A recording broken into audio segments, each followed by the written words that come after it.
नमस्कार दोस्तों, जय श्री राम। कैसे हैं आप सब। हमारे YouTube channel Arvind Kumar official में आप सभी का स्वागत है। पिछले दिनों मैंने आपको बताया था कि बिहार में कई जगह से भगवानों की मूर्तियां जब खुदाई की गई या किसी तरह से वहां पर तालाब बनाया गया या किसी भी तरह की वहां पर खुदाई की गई तो वहां से मूर्तियां निकली हैं। और वो मूर्तियां कोई ये नहीं कि अभी कुछ साल पुरानी है, हजारों साल पुरानी मूर्तियां वहां से निकली हैं, जिनकी बहुत अच्छे ढंग से प्राण प्रतिष्ठा की गई है। बहुत ही अच्छे ढंग से वहां पर पूजा पाठ किया गया है। किसी किसी मूर्ति को हनुमान जी के मंदिर में स्थापित की गई है, किसी किसी मूर्ति को माता रानी के मंदिर में स्थापित किया गया है, या किसी किसी जगह पर एक मंदिर ही बना दिया गया है। अब फिर से ऐसी एक खबर आई है जो यूपी के बाराबंकी जिले से है। बाराबंकी जिले के सिद्धौर कस्बे के अंदर एक अमहट नाम का एक मोहल्ला है, वहां से भी एक ऐसी ही मूर्ति बरामद हुई है। ये जो मूर्ति है ये शिवलिंग के आकार की है, यानी कि इस पे शिवलिंग बना हुआ है और इस शिवलिंग के ऊपर ही एक मूर्ति की बनावट बनी हुई है, यानी कि मूर्ति बनी हुई है और वो महाकाल की ही मूर्ति बताई जा रही है, यानी कि शिव की मूर्ति बताई जा रही है। और ये इतनी सुंदर मूर्ति है। हालांकि इस मूर्ति के देखने से ये साफ पता लग रहा है कि कहीं ना कहीं इस मूर्ति के ऊपर प्रहार किया गया था किसी आक्रांता के द्वारा। इस मूर्ति को तोड़ने की कोशिश की गई थी।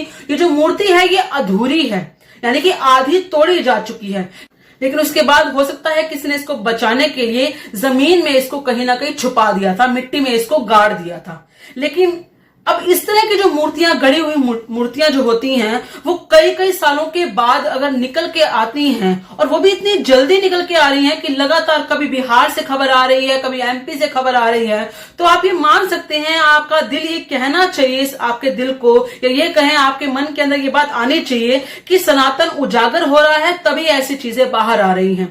नहीं तो हजारों साल पुरानी मूर्ति अभी इसी समय में ही क्यों बाहर निकल के आई। कहीं ना कहीं तो सनातन का उजागर है, इसीलिए आ रही हैं। खैर, ये जो प्रतिमा निकल कर आई है ये बड़ी ही सुंदर है, और लोगों के अनुसार, या ये कहें कि वहां के जो प्रतिनिधि हैं या वहां के जितने भी वहां पर उन्होंने अधिकारी बुलाए हैं, उनके अनुसार ये मूर्ति कई हजार साल पुरानी बताई जा रही है। हुआ ये था कि वहां पर एक तालाब का सौंदर्यीकरण किया जा रहा था, तालाब को बढ़ाया जा रहा था, वहां पर खुदाई की जा रही थी ताकि तालाब को एक सुंदर सी दिशा प्रदान कर सके। और जैसे ही वहां पर खुदाई शुरू की गई तो एकदम से उसके आसपास कुछ आवाज आई, जिसको आवाज सुनने के बाद जो वहां के जो लोग थे, जो मतलब वर्कर थे, उन्होंने वहां की मिट्टी हाथों से निकालनी शुरू की। तो देखा तो इतना सुंदर सा शिवलिंग निकल कर बाहर आया, और जिसको देखकर साफ पता लगा था कि वो कई हजारों साल पुराना है।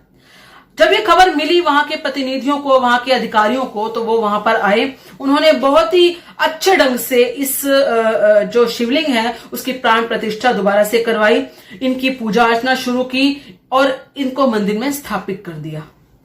खबर मिलते ही वहां की जो अध्यक्ष है, यानी कि जो नगर का अध्यक्ष है, वो है रमनता रावत, वो भी वहां पहुंची। उसके बाद वहां के जो ब्लॉक प्रमुख हैं आरती रावत, वो, और भाजपा की लोकसभा की जो प्रत्याशी हैं राज रानी रावत, ये सभी वहां मौके पे पहुंचे और उन्होंने पूरे ही रीति रिवाज के साथ इनकी प्राण प्रतिष्ठा की और साथ के साथ इनकी पूजा अर्चना की।